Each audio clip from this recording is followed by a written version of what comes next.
هەولێرە.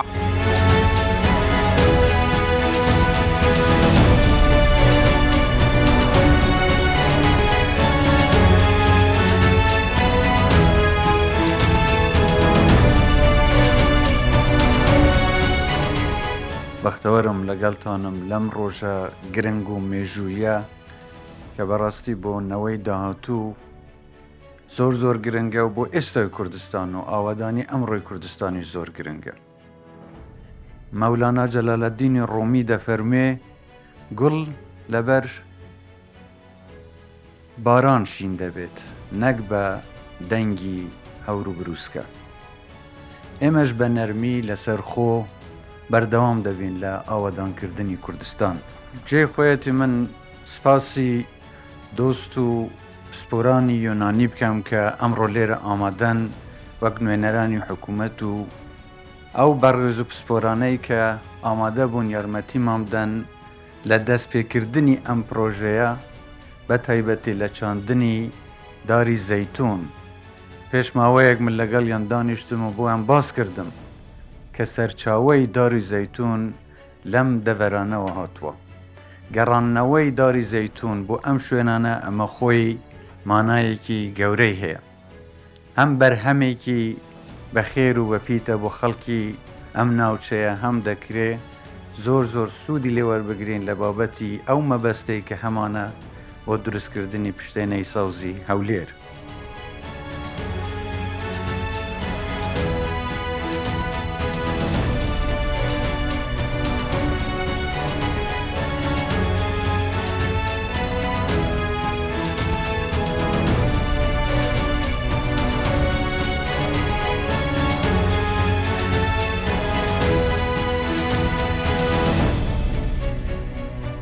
بیانە پێش چاوی خۆت 5 ساڵی داهاتوو لە ڕێگەی پشتێنەی سەوزەوە لە هەولێری پایتەخت ئەمە دیمەنەکەی دەبێت. پرۆژەیەک لە ڕووی ژینگەیی، تەندروستی، گەشتیاری، بازرگانی ڕەنگە نەتوانم بە تەواوەتی وەسفی ئەم پرۆژە گرنگ و استراتیژە بکەم، چونکە دەبێتە پرۆژەیەکی تاقانە لەسەر ئاستی هەرێمی کوردستان و عێراق و بگرە ناوچەکەش. ئەم پرۆژەیە خزمەتێکی زۆر بە شاری هەولێری خۆشەویست دەکات. ئامانجی حکومەتی هەرێمی کوردستان بووە کە پاڵپشتی کەرتی ژینگە بووە. دەیان پرۆژەی دیکە هەبوون کە لە تەمەنی کابینەی نوێمدا تەواو کراون، بەڵام کاوەی گرنگ و استراتیژیە پشتێنەی سەوزاییە. ئێستا لە 8 زۆندا بە شێوەیەکی باش کاری تێدا دەکرێ و کارکردن لەم پرۆژەیەدا بە چ شێوازێکە بە پێی ئەو دیزاینەی بۆی کراوە دابەش کراوە بەسەر 8 زۆندا. لە ئێستادا لە زۆنی 1 و 2 8 زۆر بەچڕی کاری تێدا دەکرێت. ئەمەش وەک هەموو پرۆژە گرنگ و استراتیژەکانی ترەوە لەلایەن کۆمپانیایەکی ناوخۆیی بە توانایەکی ناوخۆیی بە شێوەیەکی چڕ کاری لەسەر دەکرێت. مەبەستی من و هاوکارانمە لەم بەرنامەیەدا بە دوواداچوون بۆ ئەم بابەتە بکەین.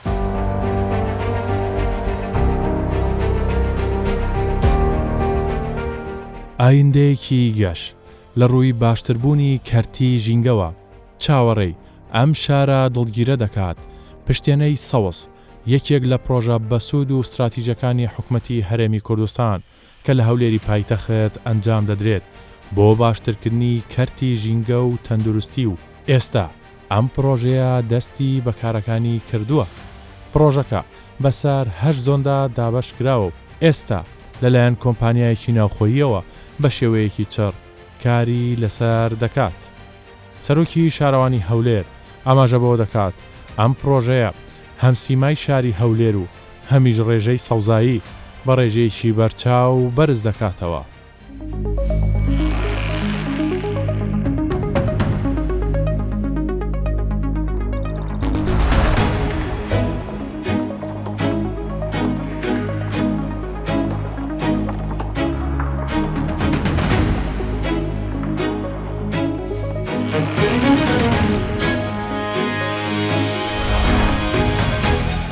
لە ماستەر پلانی شاری هەولێردا بێگومان پشتێنەی سەوزایی پێشتر پلانی بۆ دانراوە، ئێستا دەبینین چۆتە بواری جێبەجێکردنەوە.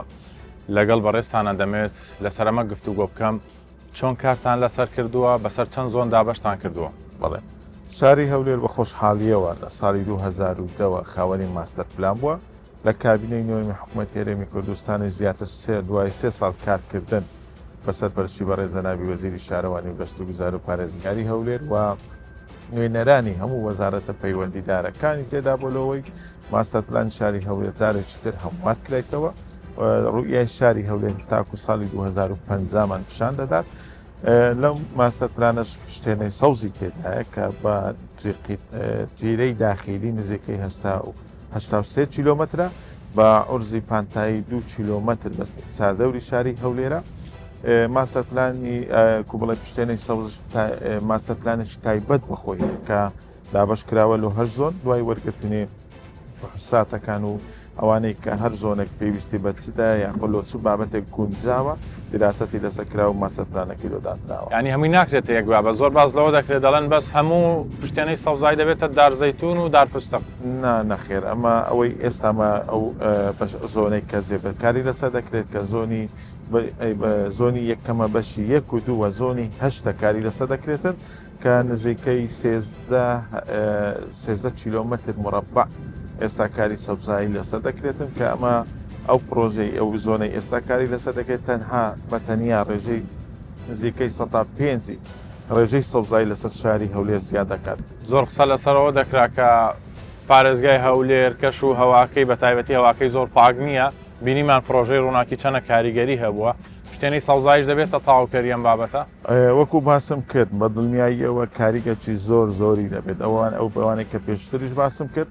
ئێمە هەمومان دەزانین پارساڵ وێنەکانی شاری هەولێرمان دەبی لە سۆسیال میدیا کە بە شێوەیەک باز دەکرا ئەو ساڵیش دەبینێت کە هەمان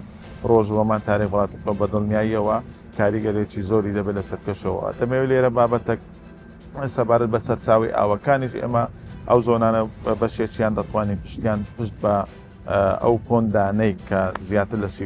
پۆند جەنابی سەرۆکی حکوومەت بڕیاری داوە جێبەجێ بکرێت بەشێکیان تەواو بۆ بەشێکیان ئێستا لەژێر جێبەجێکردندانا بەشێکیان دەتوانین سەرچاوی ئەو ئاوانە بتوانین سەرچاوی وەکو ئاودانی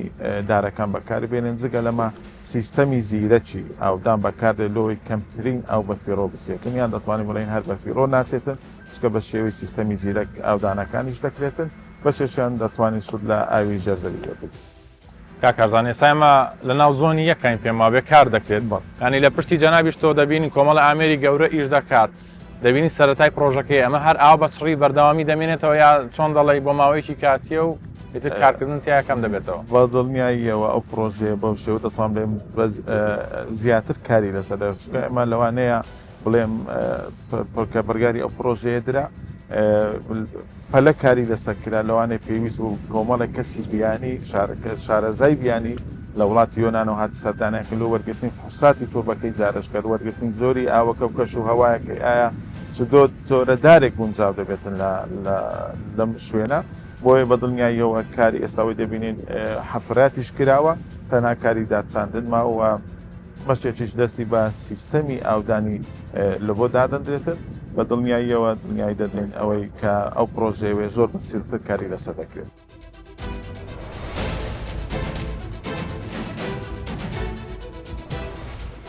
ئەم پرۆژەیە جگا لەلایەنە ژینگەیەکەی دەیان سوودی دیکەی هەیە بە تایبەتی لە ڕووی کەرتی کوشتتوکاڵیەوە چونکە بە پێی هەڵسەنگاندن و توێژینەوە لەسەر جۆری خاکەکە و بە دیاریکراویش لە ناو پرۆژەکە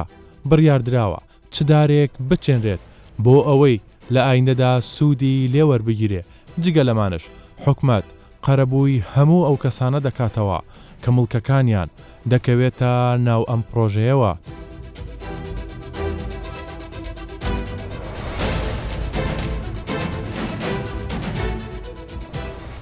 تاوان پشتیانەی سەوزایی خۆی پرۆژێکی استراتیژی و گرنگە بەڵام بێگومان پێشووتریش کۆمەڵە کاری باشی لەسەر کراوە لەسەر ئەم زەویە کە بۆ پشتێنەی سەوزایی دیاری کراوە زەوی کشتتوکاڵی هەیە خانوو هەیە کۆمەڵی خەڵک لێرە دانیشتون تەنانەت لێرە پرۆژێکی نیشتەجێبوونە کاکێمەد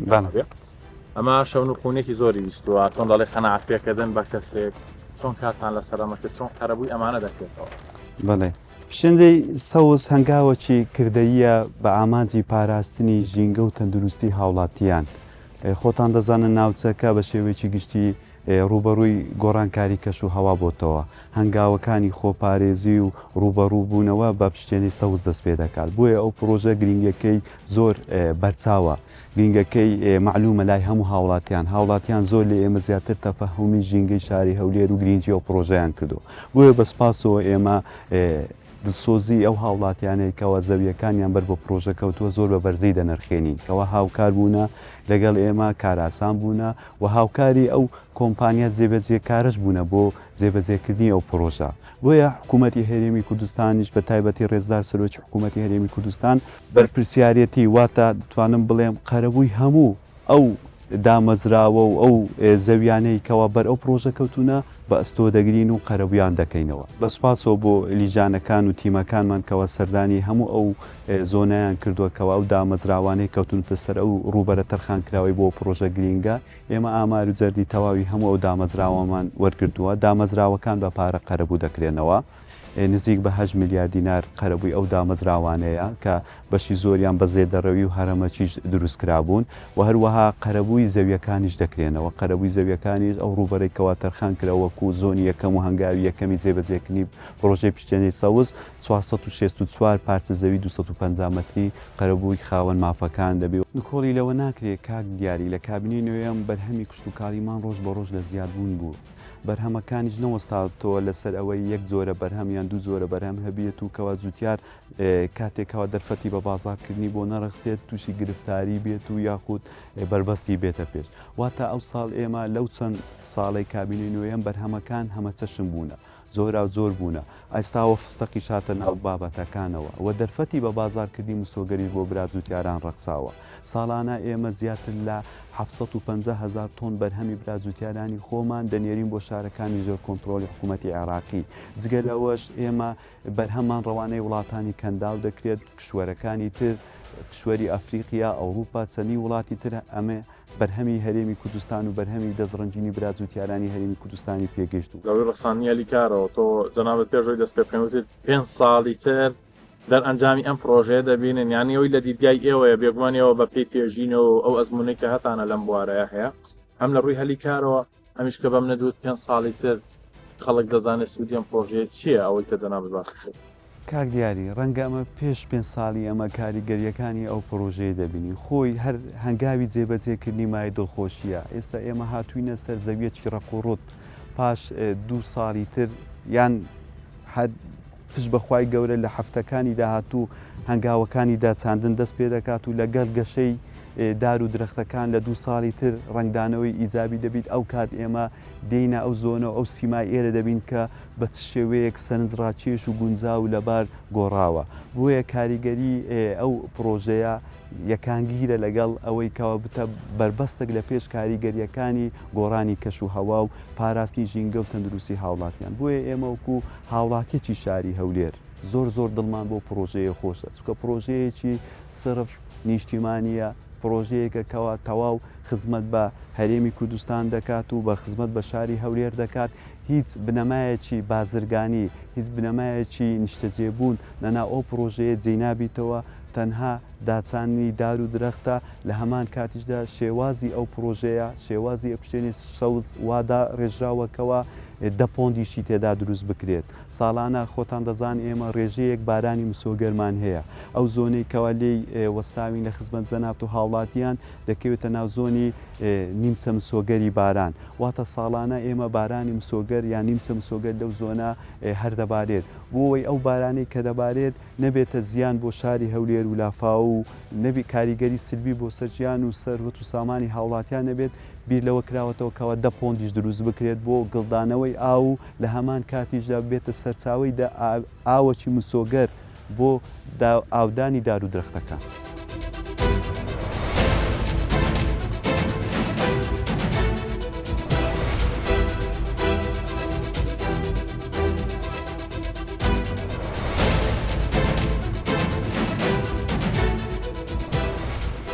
کۆمپانیا ناوخۆیەکان لە هەرێمی کوردستان ئێستا بە تەواوی کاری سەرجەم پرۆژە گەورە و استراتیژەکان لە ئەستۆ دەگرن پرۆژەی پشتێنەی سەوزیش لەلایەن کۆمپانیایەکی ناوخۆیی و بە توانایەکی ناوخۆیەوە جێبەجێ دەکرێت و تایبەتمەندی و شێوازی کارکردن لەلایەن ئەم کۆمپانیا ناوخۆیەوە بۆ ئەم پرۆژەیە چۆنە؟ شتێنەی سەوزایی بێگومان لەلایەن کۆمپانیایەکی ناوخۆیەوە جێبەجێ دەکرێت. کاک دکتۆر لەگەڵ جەنابتانە باسی بکەم بزانم وەکو کۆمپانیایەکی ناوخۆی چۆن کار لەسەر ئەمە دەکەن، چیەکەن، ئەو بەرنامەی کە بۆتان داناوە تا ئەم کاتەوەکو خۆی جێبەجێ کراوە. بێگومان ئێمە لە دەستپێکی کارەکانمانە بە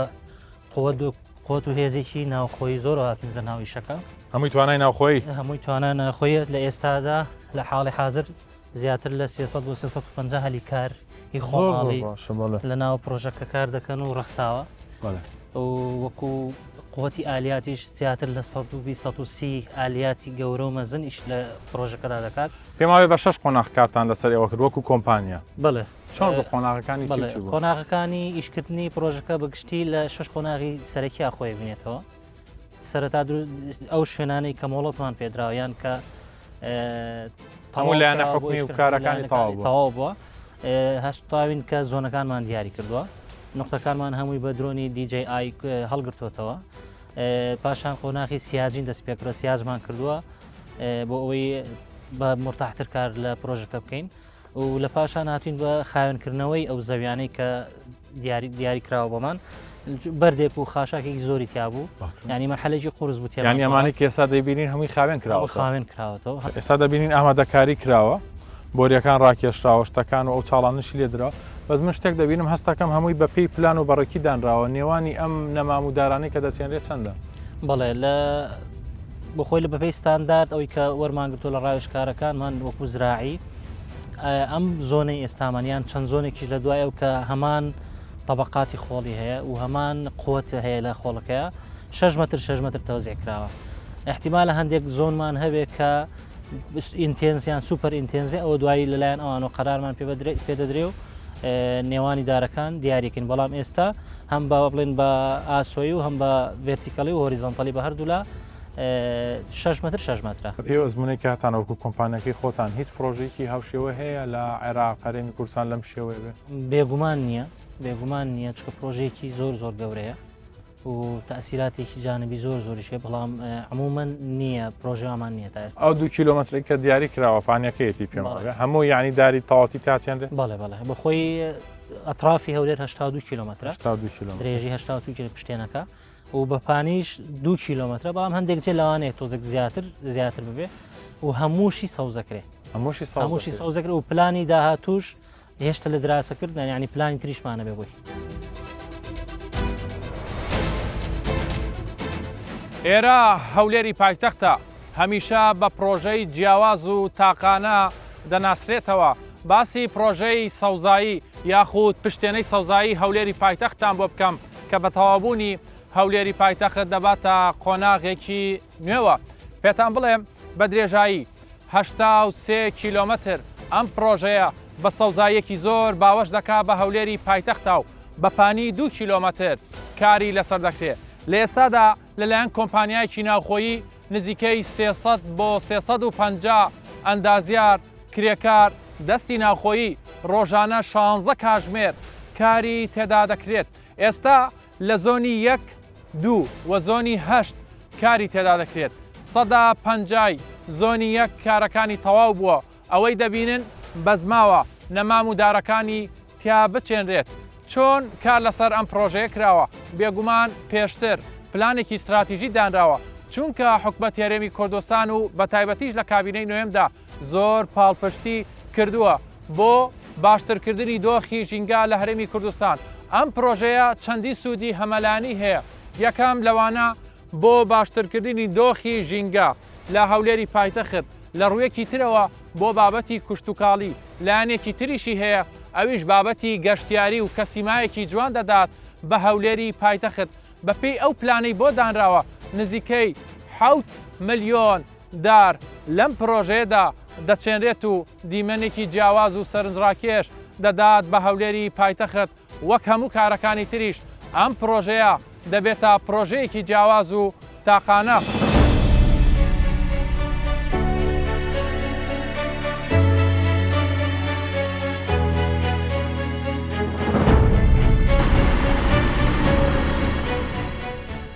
بە تەوابوونی پرۆژەکە ژینگەی هەولێری پایتەخت بە تەواوی خاوێن دەبێتەوە و هاوکات دەبێتە پرۆژەیەکی جیاوازیش لەسەر ئاستی کوردستان و عێراق. دەستەی پاراستنی ژینگەی هەرێمی کوردستان پێی وایە دەبێت لە ناوچەکانی هەرێمی کوردستانیش ئەم جۆرە پرۆژانە بە پێی سنووری جوگرافیا دروست بکرێت. ئەمە وەکو دەستەی ژینگە راپۆرتێکی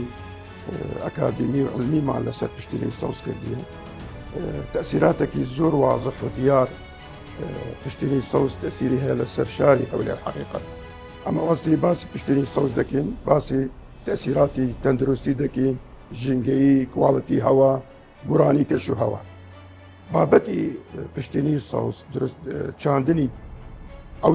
دارنەوە عەدارەکان بەڕاستی دەوری هەیە بۆ کێمکردنی مستەوای پیسکەرەکان، بۆ کێمکردنی پلەی گەرمی لە شارەکەی. ئەو دارەکان بەڕاستی بەلگی ئەو دارەکان ڕۆڵیان هەیە بە ئیمتیساسی ئەو پیسکەرەکانی لە جەوەکەی هەیە بۆ بتوانن ئەمن بە دوو ئالیەت بتوانم ئەو پیسکەرەکان کێم بکەم. پیسکەری هەیە ئەمە بژین SO2 NO2 ئەو ملەویثاتی هەوانە، CO2 ژی هەیە لە جەوەکەی، ئەوە تەثیر لەسەر پلەی گەرما دەکات. طبعاً هەردوو دارستان مەسئولن لە هەڵمەژاندنی ئەو هەردوو نەوعە پیسکەرەکان. لەبەر ئەوەی ئەمن ئەو کاتە ئەمن ئەکێم دەکرد مستەوای و ئاستی ئەو پیسکەرەکان، ئەمن شارەکەی تەندروستی خەلک زیاد دەکەم، باشتر دەکەم، کوواڵەتی هەوا باش دەبێتن. ئەمن ئێستا نەخۆشی دڵ، نەخۆشی هەناسە، حەساسیە، ڕەبوو،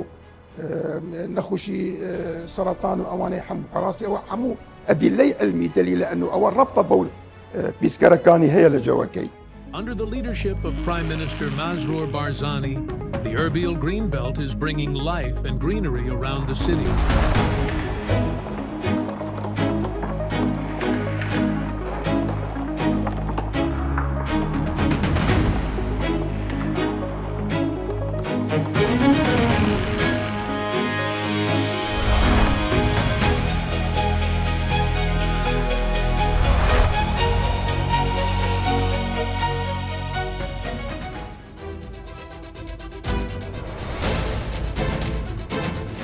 لەگەڵ گۆڕانکاریەکانی کەشوهەوا لە ناوچەکەدا پیسبوونی ژینگە بۆ تا کێشە و گرفتێکی گەورە بۆ وڵاتان سەرڕای هەموو خەیرانەکان لە هەرێمی کوردستاندا، بەڵام حکومەتی هەرێمی کوردستان زۆر گرنگی بەکەرتی ژینگە و پاراستنی سروش داوە و دەیان پرۆژەی لەم شێوەیەشی کار لەسەر کردووە بۆ ڕوبەڕووبوونەوەی هەر کێشە و گرفتێک کە لە ئایندەدا دێتە ئاراوە.